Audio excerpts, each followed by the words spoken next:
Hi, it's Steve Hargadon, and welcome to the 5th Annual Global Education Conference. This is our opening keynote. Christie Vilsack is here. Christie, welcome. Thanks. Really delighted to have you here. We'll talk a little bit about you in a second. Thanks so much to our sponsors and supporters. Iron USA has been a terrific support for all of these years, the Global Campaign for Education, now a key supporter, VIF, Intel, the Wonderment, National Geographic, Flat Connections, NEA Foundation, Quill, the American Field Service, of which I'm an alum, Learning Revolution, and Blackboard Collaborate. We thank everybody for their support. This is a chance for those of you who are participating live to indicate where you are located in the world. Look to the left of the map for the star icon. You're going to click on it twice, and then you can click on the map, and then do put a note in the chat. Let us know where you are, the time, the temperature, anything else that would be fun for the other participants and our speaker to know. Looks like we've got a nice international representation.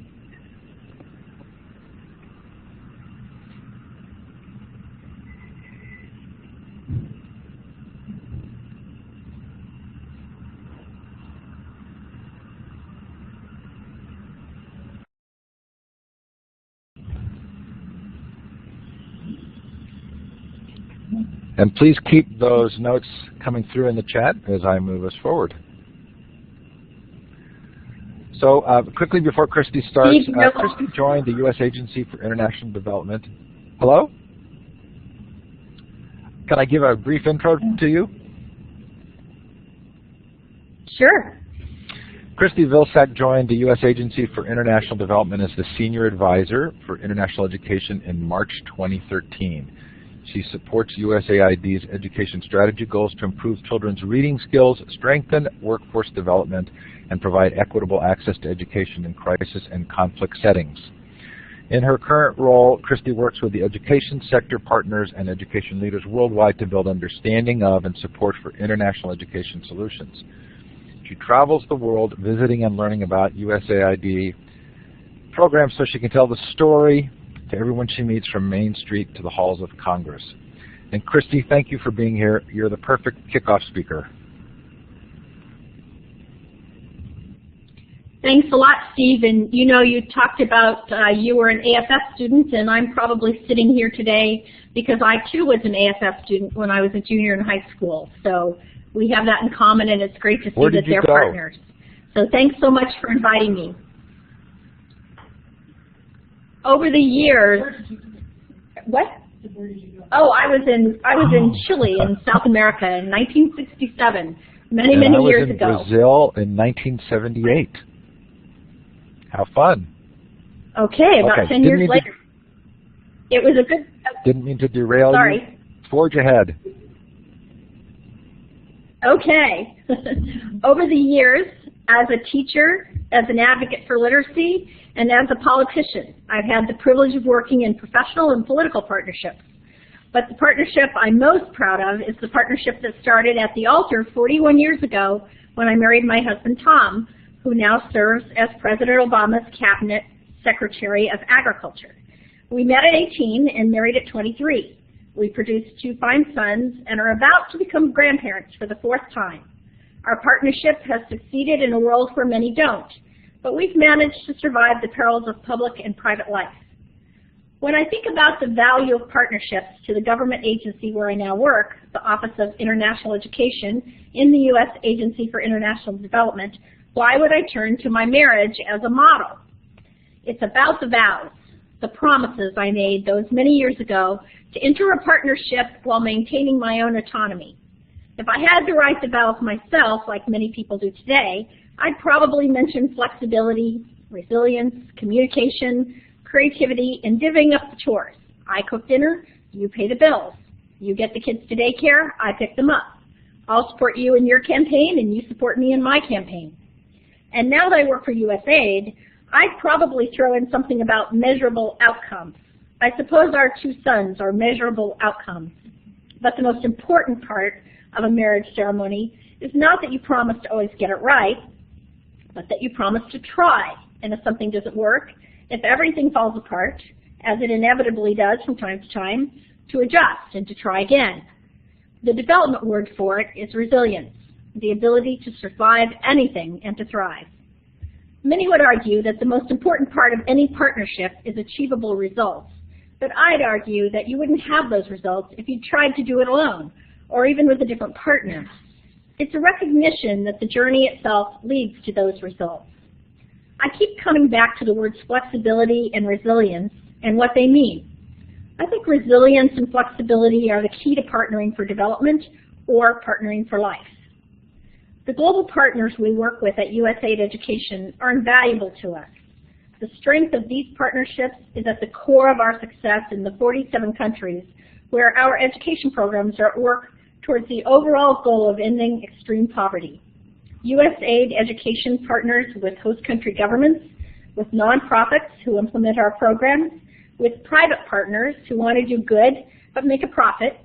We partner with other donor countries, with amazing charismatic individuals like former UK Prime Minister Gordon Brown, as well as parents, teachers, and civil society, to ensure that all children and youth are in school and learning. We always partner to achieve measurable outcomes in critical areas like reading, access to education, and youth workforce training. We partner to get results in the most efficient and cost-effective ways possible to ensure that we retain the trust of our first and best partners, the American people who entrust us with their tax dollars. We're grateful to our partners for the work that they do and recognize that our collaborative efforts are helping us provide access to quality education for children and youth in some of the poorest countries in the world. In partnership, we sign contracts, we make promises, and we work across cultural divides in some of the most trying circumstances imaginable. Right now, for instance, we're working with implementing partner EDC and 11 radio stations in Liberia to deliver basic literacy instruction to youth in their homes through low-tech radio. Before the Ebola crisis took hold in West Africa, Advancing Youth was a vibrant education program serving nearly 12,000 people, mostly young adults, who had dropped out of school. Classes met at night in community centers and schools. Ebola put a halt to that. Now students can tune in daily as if they were attending classes, which gives them a sense of normalcy in a difficult time, while also helping them build the literacy skills that they've worked so hard to develop. I'd like to introduce you to USAID through the lens of partnership. But first, I'd like to take a moment to acknowledge one of our best partners, the Global Campaign for Education, led by Ed Graggart. Thanks, Ed, for arranging for this opportunity for me to speak with all of you today, for helping me adjust to my new job at USAID, and for keeping the lines of communication open. Before I continue discussing some of the partnerships that have made USAID successful, it would be helpful to know just who's out there and how you might already be partnering with USAID Education. On the left side of your screen, you'll see the participants box. Inside that box, there's a row of 4 icons. The fourth icon on the right is a check mark. If you're part of one of the following partnerships with USAID, please let us know by clicking the green Yes check mark as I name our partnership category. Are you an in-country partner, part of a ministry connected with education, a civil society group, or an educator? If so, click that check mark. Second, are you connected with an NGO or implementer working with USAID? If so, click that check mark. 3, are you a private sector partner? If so, click the check mark. Are you a member of a service organization like Lions Club International or Rotary? Click the check mark. 5, are you part of the multilateral or donor community? Click the check mark. 6, are you part of a college or a university partnering with USAID in the U.S. or around the globe? If so, click the check mark. 7, are you connected with USAID Education through the Peace Corps or in some other volunteer or advocacy position? If so, click the check mark. And last, are you not now a partner, but someday you'd like to work with us at USAID? Click the check mark. I also want to point out that we'll be taking questions at the end of my remarks, so as we're going along, if you think of a question, please go ahead and type it in, and we'll We'll collect them and answer those a little bit later. USAID education programs provide a pathway out of extreme poverty by teaching children to read, helping youth find employment opportunities, and ensuring that those living in areas affected by crisis and conflict are given access to an education, particularly girls, children with disabilities, and homeless and orphan children. Our programs are achieving verifiable results. We hold ourselves accountable to provide more than 15 million children and youth equitable access to education and to improve the reading abilities of 100 million children worldwide. USAID is working hard to ensure that every child is able to receive a quality education. Access is essential, and the quality of the education children and youth receive is key to improving their lifelong opportunities and improving the economic prospects of their countries. At USAID, we pride ourselves on our relationships with local ministries. Because our education officers live in country for up to 4 years, it's possible to establish long-term partnerships with ministries of education. In Malawi, for instance, we credit our relationship with the ministry with reports of early successes in reading. In 2010, the majority of primary students assessed in Malawi could not read a single word after 3 years of schooling. Results from follow-up assessments there show that large gains were achieved through USAID programming. Students in USAID-supported schools are able to name over 21 letters per minute, compared to students in control schools who can name only 1.5 letters per minute. Even with elections and a change in leadership, we continue to make progress toward our mutual goals. In Haiti, our U.S. Secretary of Education, Arne Duncan, mentored the Minister of Education and invited his staff to the U.S. for a 3-day training. This relationship resulted from the hard work of our education staff in Haiti to partner with the ministry to overcome barriers to education for homeless and out-of-school youth. Convinced by USAID research that teaching in local languages is the best way to teach children to read in the early grades, the Zambian Education Ministry is waging a public awareness campaign. They're investing to educate parents and communities about the new reading curriculum and the value of teaching children to read in 7 local languages first, then transitioning them to English. We couldn't reach 100 million children around the world without the help of our implementing partners. These are private agencies, researchers, and non-governmental organizations that help us plan and carry out reading, youth, and access programs. They train the parents in the skills of PTA and school board members. They work with local government officials to design databases to keep track of child and teacher attendance. They often work in dangerous places that USAID employees cannot go. In Kenya, I visited the classroom of teacher Anne. She had recently been trained in reading instruction. She commanded the attention of 40-plus first graders, introducing them to a new word in a story they were about to read. "How many of you can read the word skirt?" she asked. The children put their thumbs up if they knew. "Who can tell the others what a skirt is?" She called on several of the children. She pulled a skirt from her bag and held it up. "Who can make a sentence using the word skirt?" After they read the short passage about the clothes children wear, she asked them questions to be sure they had understood what they'd read. Then she asked a question that couldn't be answered from the story. "She's teaching them the difference between a factual question and an inference," said Dr. Ben Piper, who runs this USAID-funded program implemented by RTI, one of the many partners who will help us reach our goals. Beside Ben sat an administrator who had been taught how to evaluate teacher Anne's performance and coached her to improve. As a result of our work together, children in USAID-supported schools were 3 times more likely to read with fluency than children in control schools. Our administrator, Raj Shah, has promoted USAID Forward, an effort to build sustainability and resilience in developing countries where we work. He's asked that we work to build the capacity of local NGOs as well as ministries. As a result, we rely more and more on local implementers.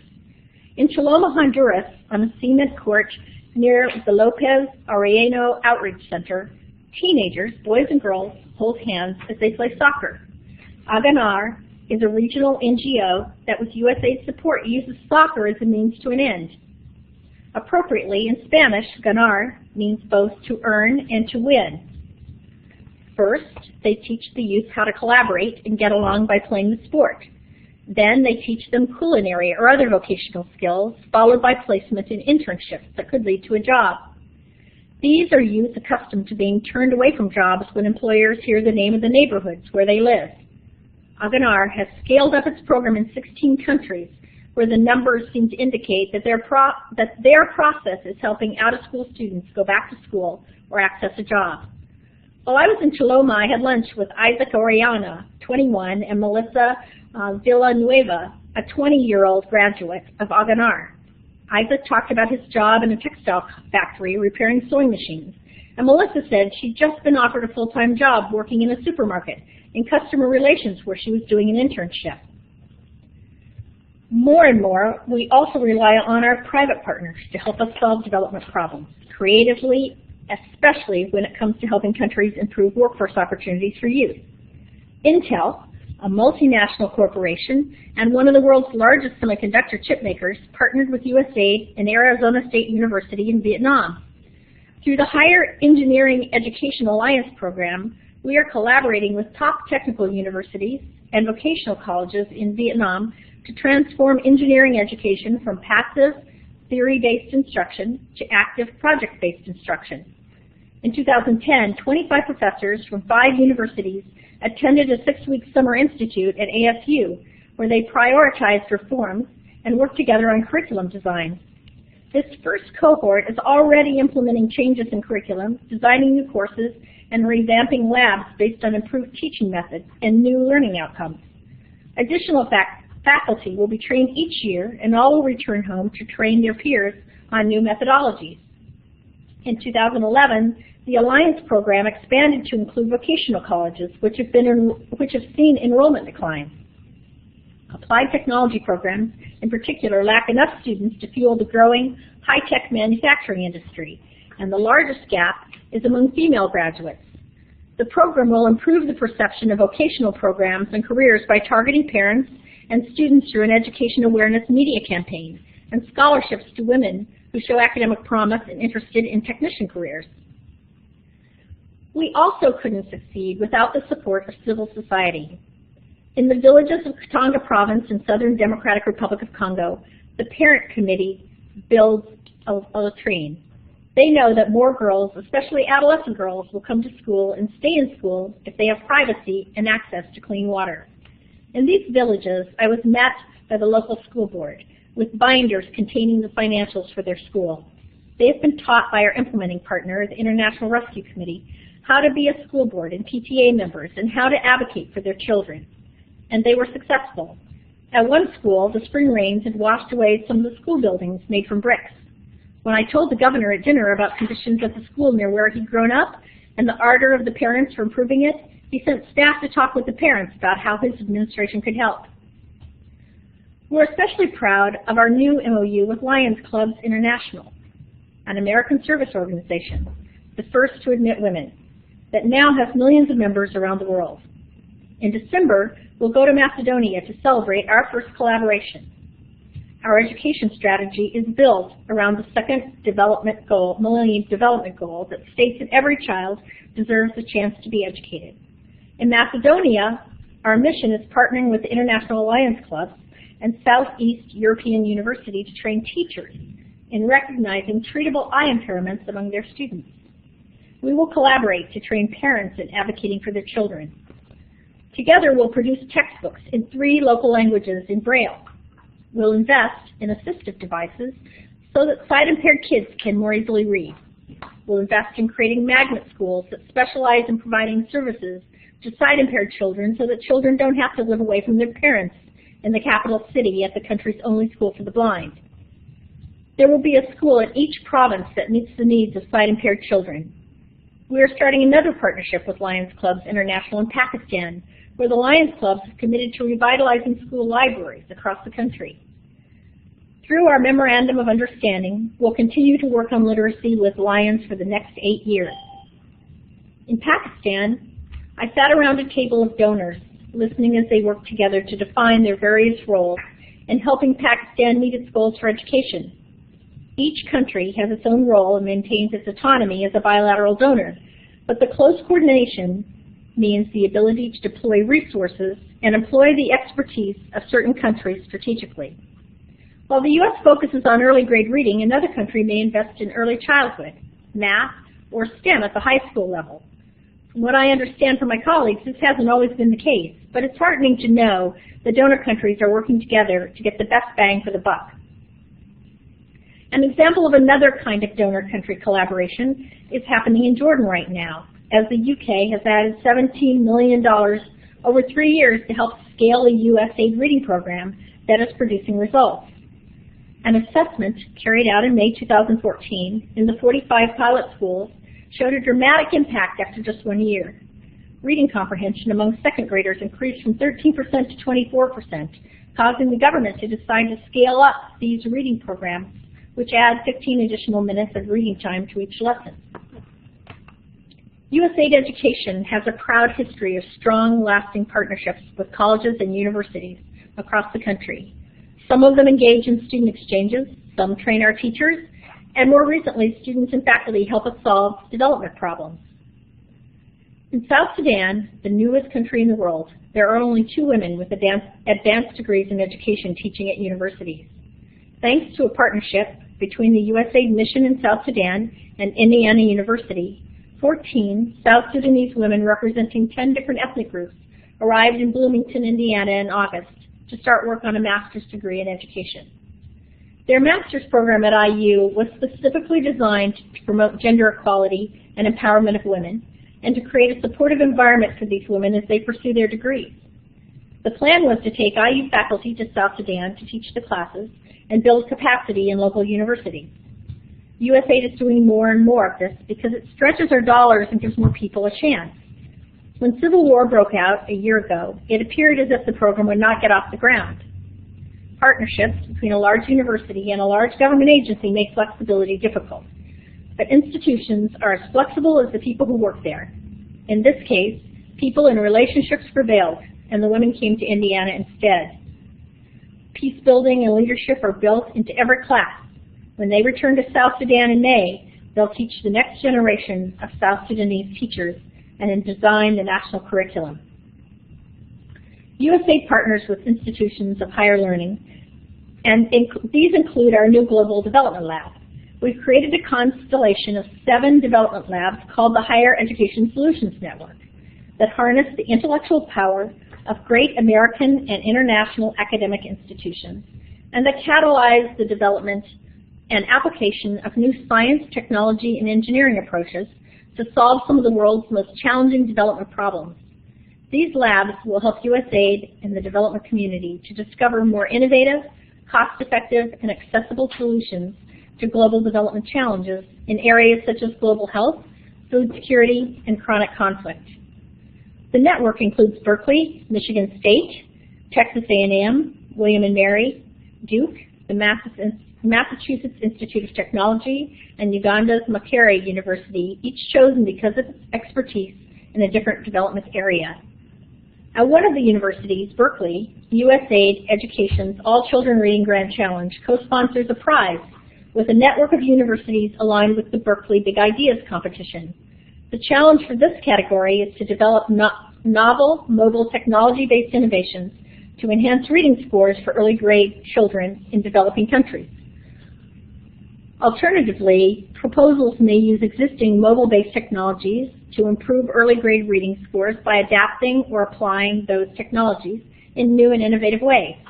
The prize is now live for potential applicant review. Anyone out there who's interested in competing, here's the link.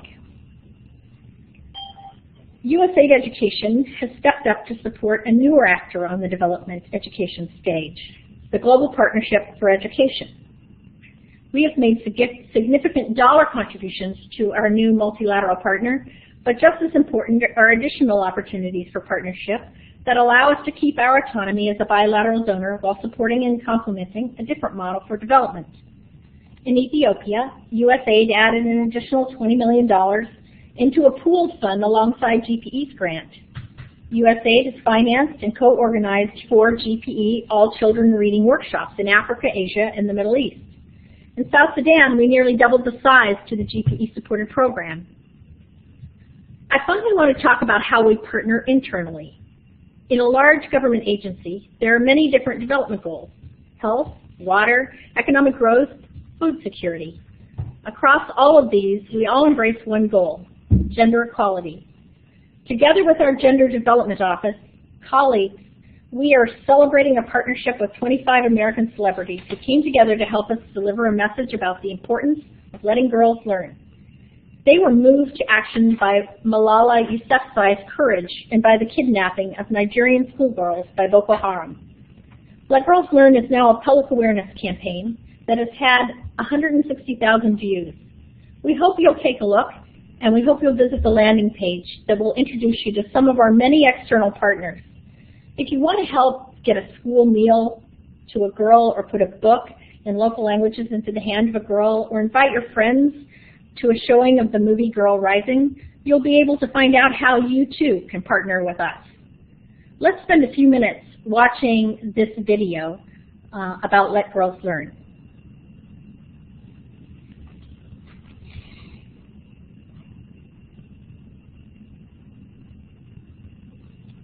So I'm going to put the video link in the chat as well. I'm going to bring up a web tour.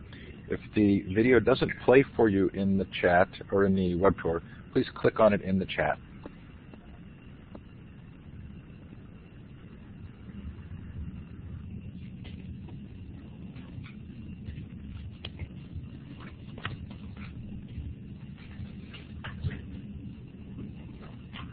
In Nigeria, hundreds of young girls were kidnapped as they prepared for their final exams at boarding school.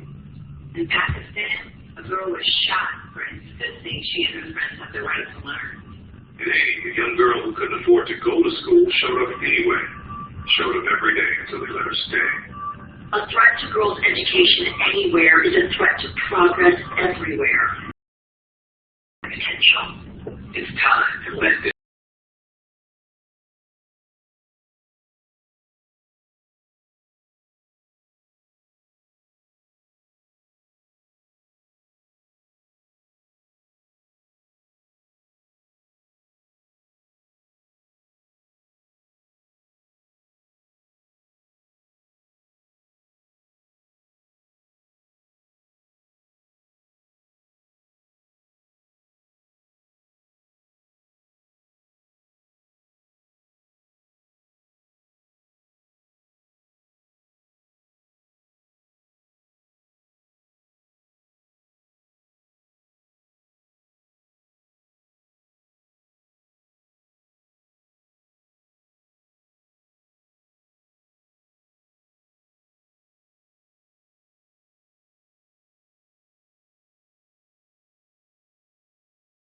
Christie, if you're there, we may have turned your mic off because the sound was echoing back through, so you have to turn that talk button back on. All right, start from the beginning. So I hope you like that as much as I do. Every time I hear it, and I've heard it many times and seen it, I still get an emotional reaction. Whether you're a longtime partner or a new partner with USAID, I'd like to thank you personally for caring enough about the issue of girls learning, children learning to read, getting an opportunity to attend school for the first time, or an opportunity to learn a skilled job or access a college degree. At USAID, we partner to end extreme poverty and promote resilient democratic societies while advancing our security and prosperity. It has been a pleasure for me to spend time with you virtually today. I'd like to take this time to answer some of your questions. If you haven't done so, you can type your questions into the question box at the left of your screen. I welcome your questions, and thanks a lot.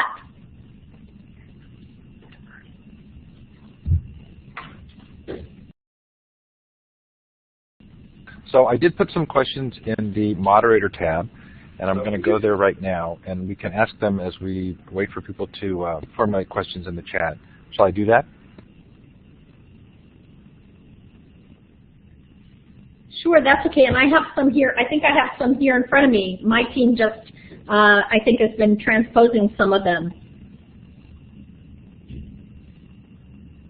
And certainly one of the questions we got was, can individuals partner with USAID? How does one partner with USAID partner with organizations? You know, I get emails every day from people that I meet out around the country and out around the world who are interested in working with USAID. Sometimes, for the most part, they're connected with an organization of some kind, and they may not have been connected with us before. I think that certainly anybody who's doing work on the international scene is partnering with us indirectly.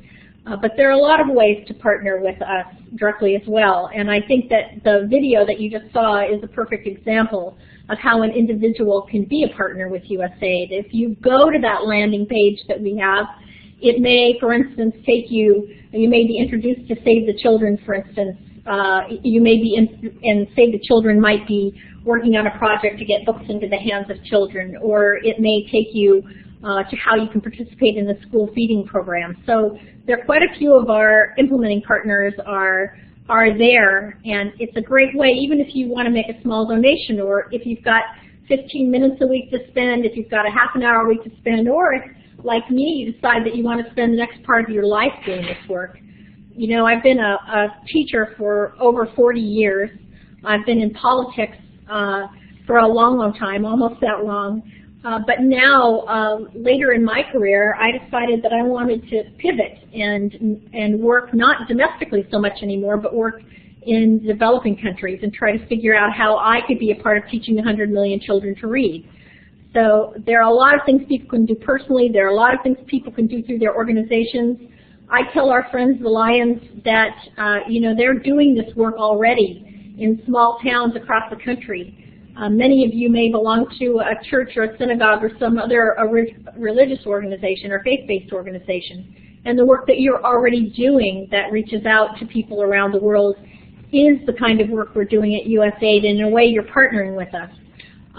But I like to say to the Lions Club International that they're giving twice, because they're already doing this work locally and internationally. But by working with us and creating an MOU, Memorandum of Understanding, then we can partner at a larger level. So I think that there are many, many, many ways to partner individually and also through organizations you may belong to.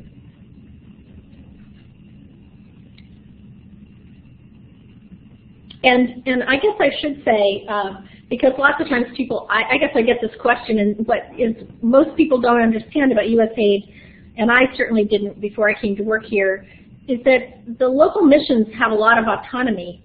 And so if you are in another country, or even if you're in an organization in this country, the best way to partner with USAID on our missions is to actually go to the mission and basically talk about your idea with one of our education officers at a local mission, because our budgeting process basically gives money to the missions, and decisions are usually made best locally. And so the local missions, they know, and they have worked with the ministries of education and with local government officials and local civil society groups to determine what the country most needs. And then they prioritize based on those conversations. One of the great things about USAID is that we actually have those education officers on the ground in many cases for up to 4 years. And so they do develop these relationships, and they know best what people at the local level need. So we almost always encourage, people will come into my office and think that I can make these decisions, but we almost always encourage organizations to actually go talk to the people at the missions and have a conversation about where the gaps are, where the overlap is, and where you as an individual, you as an organization might best be able to help fill a gap for the people in that country.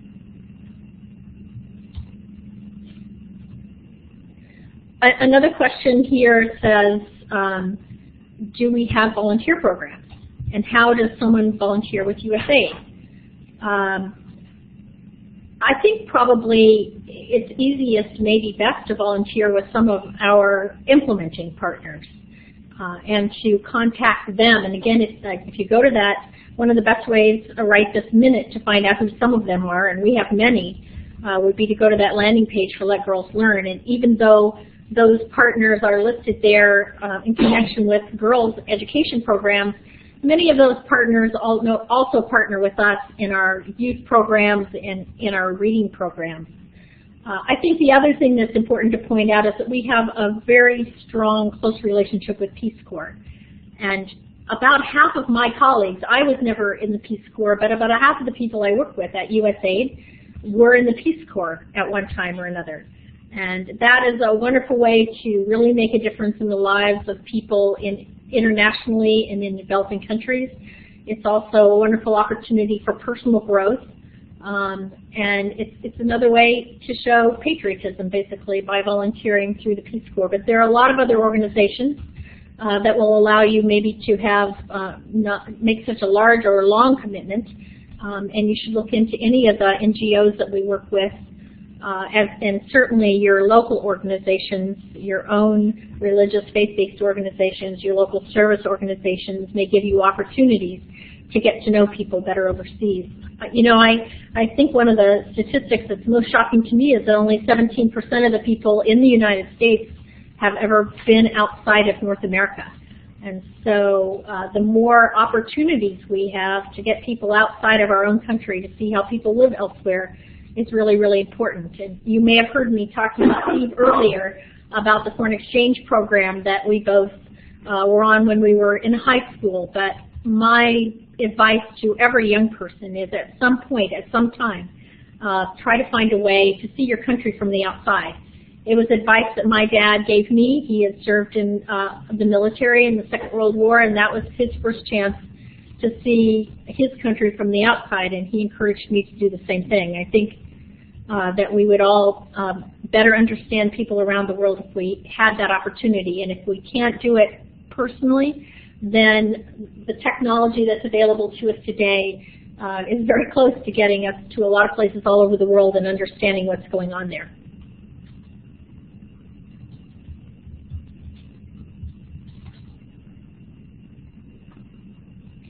Also, there's another question that asks about, is there any way an individual can directly apply for the USAID Education Scholarship Program?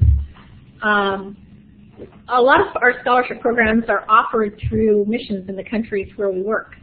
And some of these are higher education programs open to young people as well as adults. And so, again, the best way, if you are in another country, the best way to find out about scholarship opportunities is to go to the mission and find out. Some of them are available through USAID, but we also, you know, the U.S. Agency for International Development is part of the State Department. And so while we really focus on development programs, the State Department really focuses on education diplomacy programs. And there are many, many opportunities, everything from the Fulbright Scholarship, which we've all heard of, to many, many other opportunities for scholarships and also fellowships. So really at almost every level there are opportunities. And Steve, if you have other questions, we have another one coming up here too. See.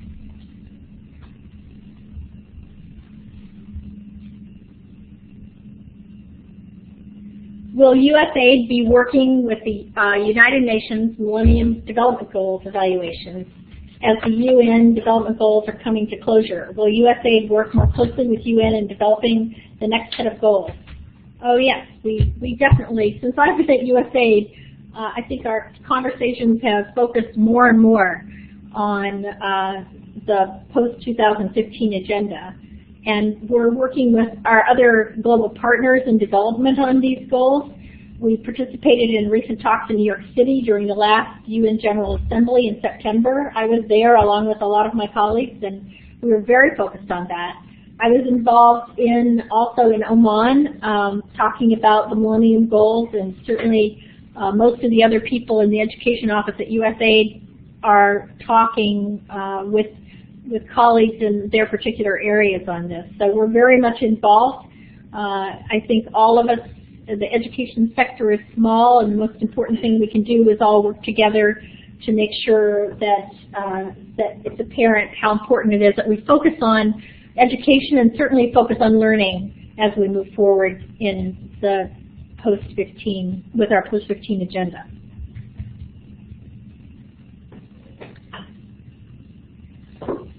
Steve, if you have other questions there, I'd be glad to answer them.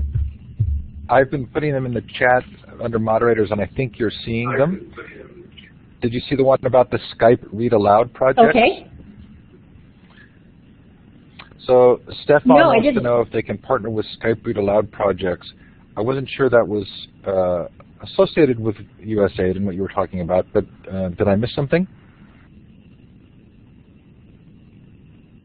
No, I don't know what the Skype Read Aloud projects are, but if someone is interested in sending that question to us at USAIDeducationoffice.gov, we will make sure that they attach an email so that we can get back to them. Then questions that I can't answer, we'll try to find the answers to them.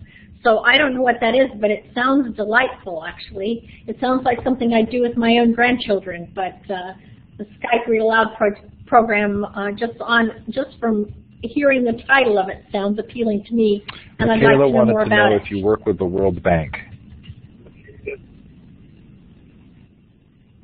Oh, yeah, we definitely work with the World Bank. When I talk about donor partners, the World Bank is definitely one of our donor partners, and we work very carefully with them. I think that was one of the first visits I took when I came to USAID, was to go over to the World Bank and talk with them about what we're doing with our strategy. So they are often in donor meetings that I've been to around the world. Good, and Barbara Cotter put a link to, well, Peggy George and Barbara Cotter put links into different Global Read Aloud, Skype Read Aloud programs. Diana wants to know if you can talk a little bit more about how technology is supporting literacy initiatives in remote communities. Can you recommend any existing research available to support use of technology?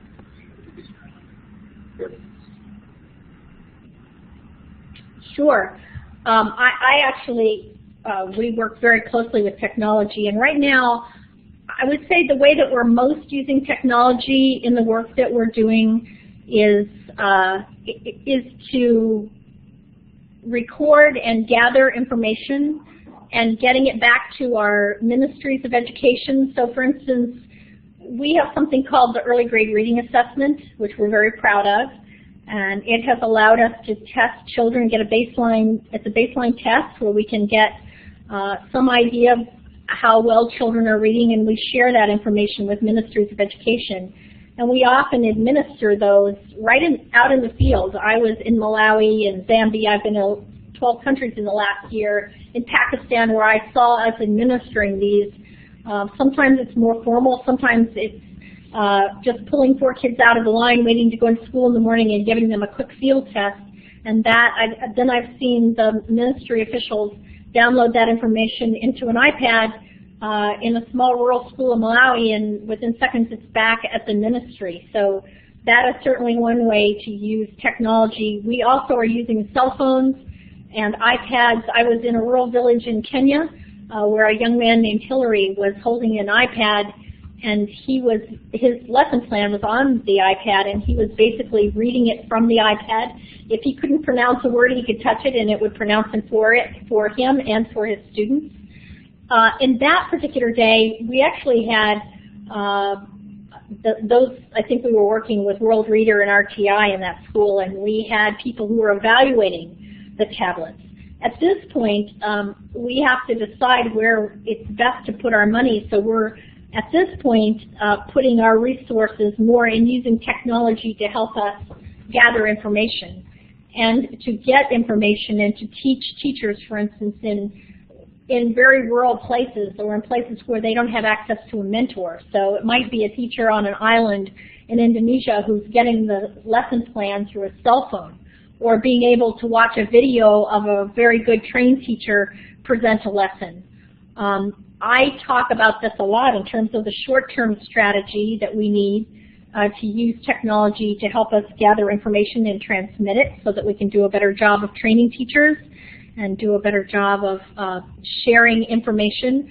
But I also think that it's important that we have a midterm and long-term strategy.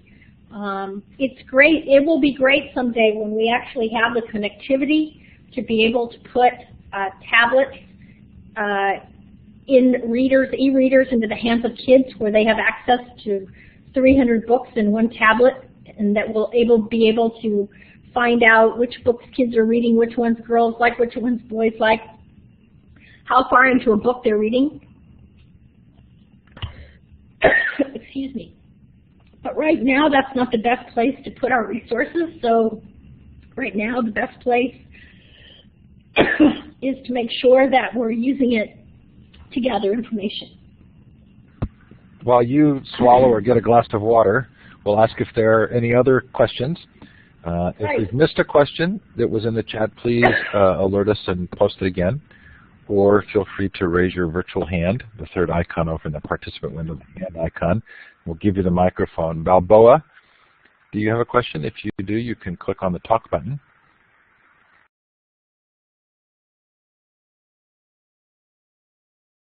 I'm sorry, Steve, but let me also say that we have the All Children Reading Grand Challenge, and that is certainly technology-based. And we have, let me explain one of the major problems that we have in teaching 100 million children to read.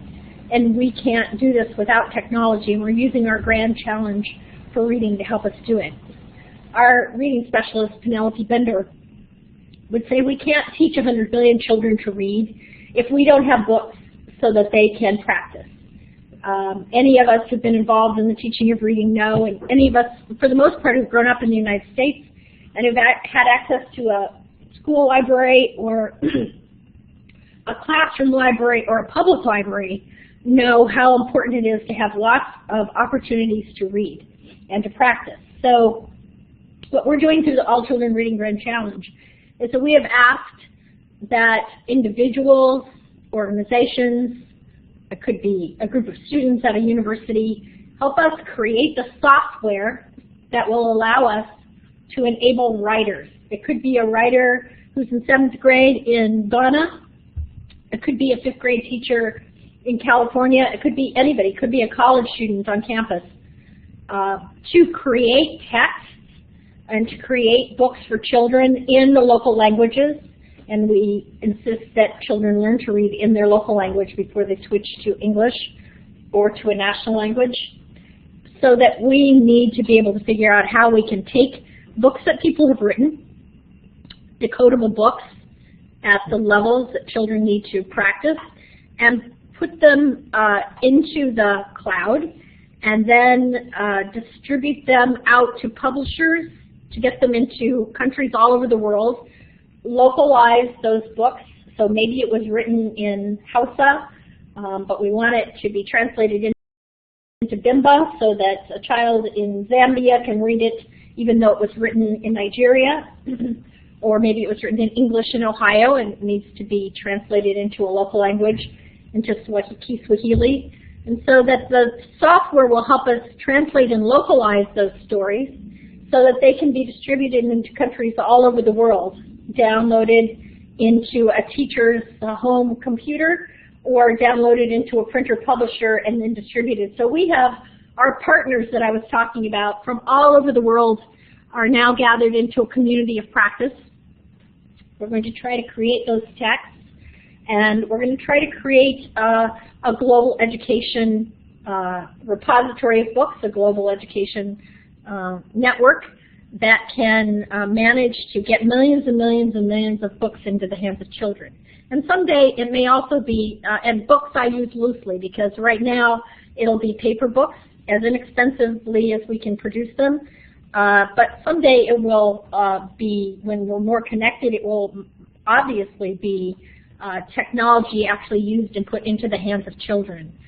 So this is a huge goal, but we are determined to engage people all over the world to create this global reading network and to create a global library. And you'll be hearing more and more about this as we gather partners. We're still in the beginning stages, but we're really excited about it. And I think it's a great way also to involve people at the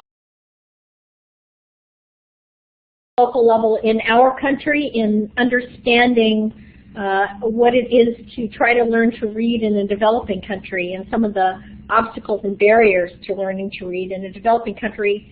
You know, our logo says USAID from the American people, and I think it's really important the more we can do to educate people in our country about the issues in developing countries. And I think our global education network will help us do that. So S. Roseman just asked, are you doing work in any conflict areas? We have 3 goals. I've mentioned them several times, maybe indirectly. The first one is to teach 100 million children to read. Another goal is to provide access to 15 million additional children in countries in conflict and crisis. So a year and a half ago, when I first came to USAID, we held a White House conference and announced Room to Learn. And it was our attempt to really focus on 6 countries in the world where we thought we could really make a difference. They were Afghanistan, Pakistan, Haiti, Nigeria, DRC, Congo, and South Sudan. And we have dedicated additional resources and realigned resources in those 6 countries. And we're doing things like, let me give you a couple examples. In DRC, I went to what was called an accelerated school. So many times girls or child soldiers, for whatever reason, some children didn't have a chance or had a sporadic education, and now they're 12 or 13 years old and they still don't have their primary school education. And so an accelerated school is, I think, very special because it relies on brain research.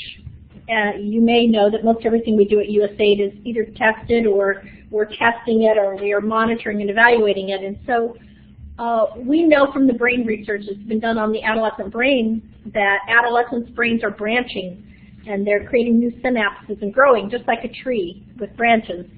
And during that time in a child's life, they can take in more information. And so the accelerated schools rely on that. And so they are geared toward giving older students, especially girls, the opportunity and a second chance for primary education and condensing that primary education into 2 or 3 years instead of 6 years. And so in DRC, I was able to see one of these schools. It's apparent when you walk in the door and you see a 13-year-old girl or a 16-year-old girl sitting next to an 8-year-old that this is a different kind of school. And so we are definitely doing work in a lot of countries around the world in conflict and crisis areas. And part of that education is really also not just teaching kids, but teaching them and helping them feel safe and helping them with the trauma of the conflict and crisis they've been involved in for such a long time. So we probably have time for one more question so that people have a quick break before the next set of sessions coming up. Assad Mia said, can you please tell how many underprivileged children are now being given vocational training for being self-sufficient citizens around the world? You know, I don't have a number for that. I'm not sure I could find the number, but I do want to say, because I just talked about teaching 100 million children to read and talked about conflict and crisis countries, and we have another goal. It's certainly higher education, but it's our workforce goal. And our workforce goal, as all of you probably on here know, there are many, many youth out around the world who don't have opportunities for a meaningful job that pays them enough to make a living and gives them the satisfaction that many of us have in the jobs that we have. So we are working really hard to make sure that we are providing those kinds of opportunities to students. I talked a little bit about having been in Honduras and El Salvador in June, and I talked about Aganar, but I saw many, many different programs there and opportunities for children, again, living in really tough situations to access the kinds of skills they'll need to have a meaningful job. And probably one of the best programs I've encountered that is a USAID program was on my first trip to Kenya. The program is called Yes You Can, And it involves 1.4 million children, young adults basically, adolescents and young adults in Kenya. It gives them the opportunities to create little credit unions where they can invest money, very small amounts of money, but if they do invest this money in these credit unions, and then they have opportunities to borrow money to start their own motor taxis or bike taxis, or in the cases of some of the young women through small Coca-Cola grants, Coca-Cola kiosks. It also teaches them how to make speeches and how to be involved in representative government.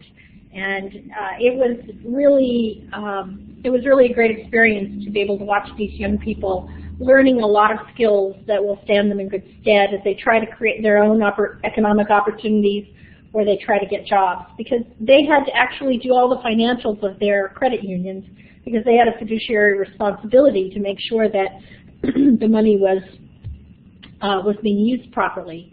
So there's that, and then also another wonderful program for young people and skills was the Girls Give Back Circle, also in Kenya, which was a mentoring program that allowed girls to learn, a little bit older girls, to learn some technology skills and computer skills, and also to have the mentorship of women in business, women from the United States, but also women in business in Kenya as well. So we are really working to see how we can give more and more young people opportunities for job skills. I think I mentioned the opportunity in Vietnam, where a lot of what we do is to take people from colleges and universities in this country and take them to other developing countries to help build capacity. Because I think one of the most important things we do is that we realize we don't want to be in these countries forever. We're going in and trying to use local implementing organizations. We're going in and trying to build the capacity of local colleges and universities. We're doing that right now also in El Salvador, where we've invested about $100 million in revitalizing the university system there, encouraging people to stay in El Salvador and to get their college educations there and to create the kinds of opportunities there that young people will want to stay there for. Okay, thank you so much, Christie. I think we should wrap up at this point. We have about 2 minutes before the next set of sessions start. I'm clapping for you by doing so by hovering over the smiley face, and I click the applause. It's hard to find, so people don't know what to do, but we are clapping. We're so appreciative of your kicking us off. This has been the opening keynote for the 2015 Global Education Conference. Thanks, everybody. We're going to close this room out now and let you take a quick break before the next set of sessions. Thanks, Christie. Thanks.